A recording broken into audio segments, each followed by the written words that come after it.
Hi everyone, welcome back. My name is Ashish and today we are going to learn a new topic of CSS which is container query. The topic is different, newly, right? This is a new topic in CSS4 and this enables us to write a responsive query based on its container. Before this, what we are doing, इसके पहले हम क्या करते थे कि हम responsive जो element को बनाते थे या फिर पेज को बनाते थे वो based on the view port बनाते थे। जो हमारी मीडिया क्वेरी थी वो based on the view port थी। और ये हमारा जो कंटेनर क्वेरी है वो कंटेनर के साइज़ के बेसिस पे हम उसके अंदर के एलिमेंट को या फिर उसके अंदर के एलिमेंट के स्टाइल्स को स्टाइल कर सकते हैं। ठीक है, so now let's see some demo so that you can learn the differences why we need to use container query. Let's see, तो यहाँ पे मेरे पास है ब्लॉग। ये जो वेबसाइट बनी है वो Next.js में बनी है। ये पोस्ट कंपोनेंट है और ये हमारा साइड बार है। ये हमारा अभी जो करंटली ये सिचुएटेड है वो हमारा मेन सेक्शन में है। ठीक है, अगर मैं इस कंपोनेंट को यहाँ से उठा के इसको मैं इसमें डाल दूँ साइड बार में तो ओबियसली ये फट जाएगा। अगर मैं इसको इसमें डाल के दिखाता हूँ आपको, ठीक है, इसमें मैं आपको डाल के दिखाता हूँ। ये हमारा जो है इसको मैं सेलेक्ट करता हूँ इस पूरे कंपोनेंट को जो कि ये वाला, ठीक है, आइटम्स, ये पूरा चीज़ मैं उठा के जो है साइड बार में डाल, और साइड बार मेरा कहाँ पे है, ये वाला, तो इसको मैं सिंपली इसमें डाल दूंगा। आइटम्स को यहाँ से उठाया, यहाँ से सिलेक्ट और इसको इसमें डाल, और ये देख साइड बार में आके ये फट गया। सही तो नहीं लग रहा है? तो यहाँ पे आता है हमारा कंटेनर क्वेरी जो कि चेक करता है। अभी जैसे मैंने इसको डाला साइड बार में, तो अगर हम कंटेनर क्वेरी का यूज़ करते हैं तो इसके कंटेनर के साइज़ के बेसिस पे, कंटेनर के साइज़ के बेसिस पे हम इसका जो है इसको रिस्पॉन्सिव कर सकते हैं। क्योंकि अगर हम कंटेनर क्वेरी यहाँ पे यूज़ करते तो हम क्या करते, इसका जो फ्लैक्स डायरेक्शन था वो हम कॉलम करते और इसका जो फॉन्ट साइज़ वगैरह था वो हम फिक्स करते कंटेनर साइज़ के भी। और अगर आप मीडिया क्वेरी के बेसिस पे देखो तो चाहे आप यहाँ पे रखो चाहे आप साइड बार पे रखो, मीडिया क्वेरी अगर यूज़ करते तो वहाँ पे बी पोर्ट तो दोनों के केस में सेम है, तो आप मीडिया क्वेरी के बेसिस पे इसको फिक्स नहीं कर पाते। यहाँ पे इसलिए जो है हम कंटेनर क्वेरी का यूज़ करके इसको जो है उसके पेरेंट के बेसिस पे उस यूआई को फिक्स कर सकते हैं, जो कि बहुत ही बेहतरीन तरीका है। क्योंकि अभी हमारा जो करंट में हम लोग जो भी वेब डिज़ाइन करते हैं या फिर वेब एप्लीकेशन डिज़ाइन करते हैं वो मल्टीपल कंपोनेंट से बना हुआ होता है।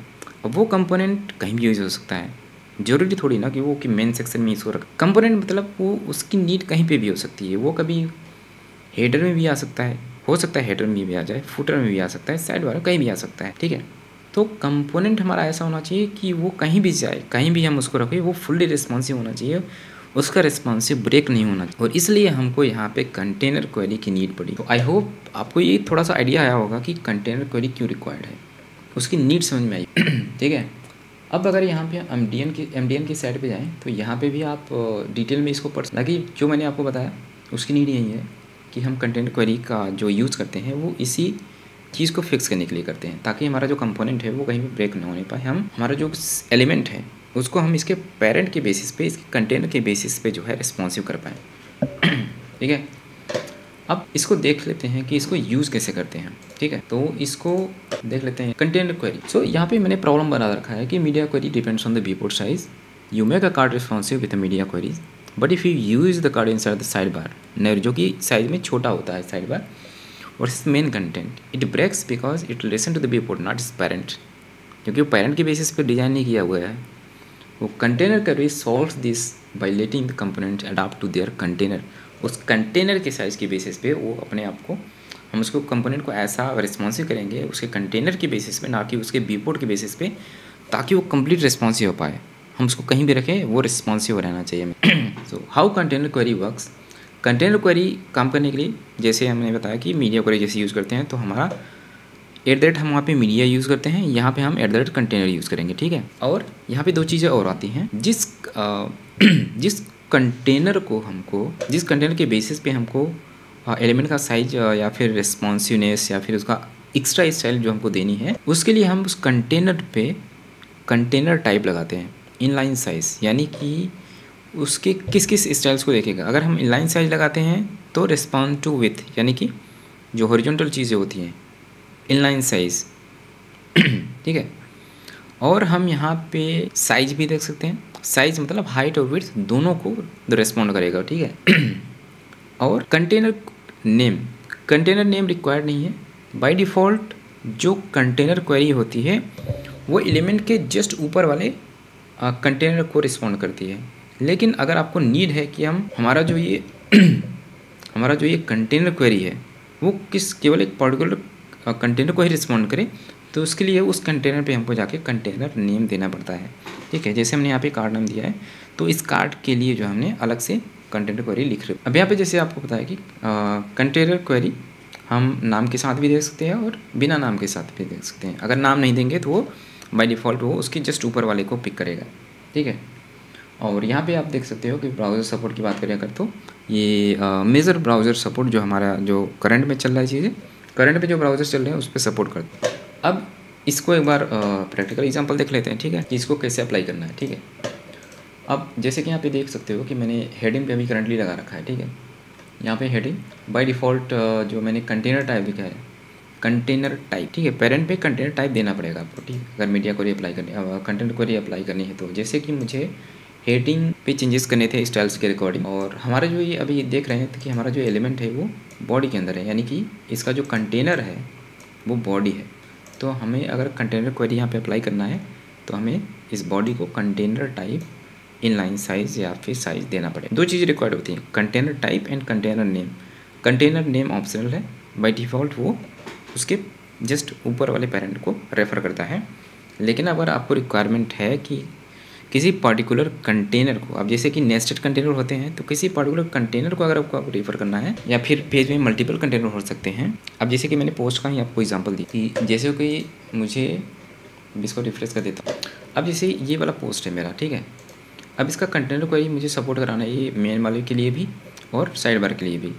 ठीक है, हालांकि ये चीज़ डायनेमिक नहीं है, क्योंकि कंटेनर ये हमारा जो पोस्ट है वो कहीं भी जा सकता है, फुटर में भी जा सकता है, तो हमको मल्टीपल कंटेनर तो बनाने की नहीं, वो सही तरीका नहीं है ना।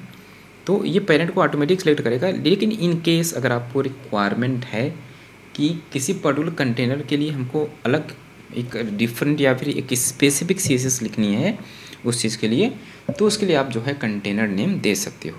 ठीक है, जैसे कि मैं एक कार्ड का एग्जांपल लेता हूँ। जैसे मेरे पास ये कार्ड का एक बॉक्स है जिसमें मल्टीपल कार्ड्स है, 3 कार्ड्स हैं। ठीक है, अब मैं क्या करता हूँ, मान लो कि अगर मुझे ये कार्ड का जो स्टाइल इसके पेरेंट के साइज़ के बेसिस पे मुझे चेंज कराना है। ठीक है, तो पहले रिक्वायरमेंट क्या है कि इसको कंटेनर क्वेरी लगाने के लिए मुझे इस कार्ड्स पे जो है कंटेनर साइज़ देना पड़ेगा, कंटेनर टाइप। तो यहाँ पे कंटेनर टाइप मुझे डिफाइन करना पड़ेगा।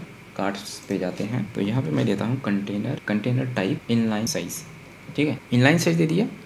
अब हम यहाँ पे जो है कंटेनर क्वेरी लगा सकते। कंटेनर क्वेरी हम कहाँ पे लगाएंगे, हम कहीं भी ले सकते। हालांकि ये जो कंटेनर क्वेरी है अगर मैं यहीं पे लिख देता हूँ, हालांकि ये कंटेनर नेम नहीं है यहाँ पे, लेकिन ये रिस्पॉन्ड किसको करेगा, कार्ड्स पे, क्योंकि ये नियरेस्ट पेरेंट है, हमने नाम नहीं दिया, तो ये बाय डिफ़ॉल्ट उसके नियरेस्ट पेरेंट वो रिस्पॉन्ड करेगा। तो यहाँ पे मैं लिख सकता हूँ डॉट कार्ड और मिन विड्थ 600, यानी कि 600 से अगर कार्ड्स की विड्थ 600 से ज़्यादा होती है तो ये कार्ड्स के अंदर जो CSS लिख रहे हैं वो अप्लाई हो जाएगी। जैसे कि मैं लिख देता हूँ यहाँ पे बैकग्राउंड मान लो 1 को दे देते तो ये बाय डिफ़ॉल्ट क्या होगा, ये चीज़ तभी अप्लाई होगी जब हमारा ये जो कार्ड्स है उसका विड्थ 600 से ज़्यादा होगा। तो अभी मैं यहाँ पे चलता हूँ, यहाँ पे आप देखोगे कि बाय डिफ़ॉल्ट ये जो इसका कार्ड का साइज़ है वो 600 से ज़्यादा होगा। अगर मैं आपको दिखाऊँ इसका साइज़, तो इसके साइज़ देखने के लिए हम यहाँ पे जाते हैं, कंप्यूटर में जाएंगे, फिर कार्ड पे हमारा इंस्पेक्टेड है, तो यहाँ पे हम सर्च कर लेंगे विड्थ। यहाँ पे आप देख सकते हो कि इसका जो है 577 है अभी करंटली इसका विड्थ। ठीक है, 577, यानी कि मिड 600 रहेगा। तो अच्छा, कार्ड्स की साइज़ कार्ड्स पे हमने लगा रखा ना, कंटेनर की इसका ये कंटेनर है, तो इसका विड्थ जो है 1800 है करंटली, यानी कि 600 से ज़्यादा है, तो ये CSS अप्लाई होगी। लेकिन अगर यही अब यहाँ पे देख सकते हो कि 1200 है, मैं इसको रिड्यूस करता जाता हूँ। जैसे ही ये कंटेनर्स, यानी कि ये जो कार्ड्स है, कार्ड्स मतलब इसका ये तीनों कार्ड्स है उसका पेरेंट।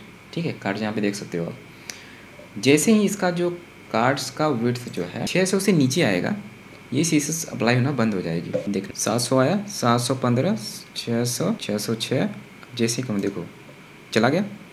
तो इस तरीके से जो है हम इसको कंटेनर क्वेरी लगा सकते। 600 से जैसे नीचे आया ये CSS लगाना बंद। और इनकेस मान लो कि ठीक है, तो इस तरीके से जो है आप कंटेनर क्वेरी लगा सकते हो।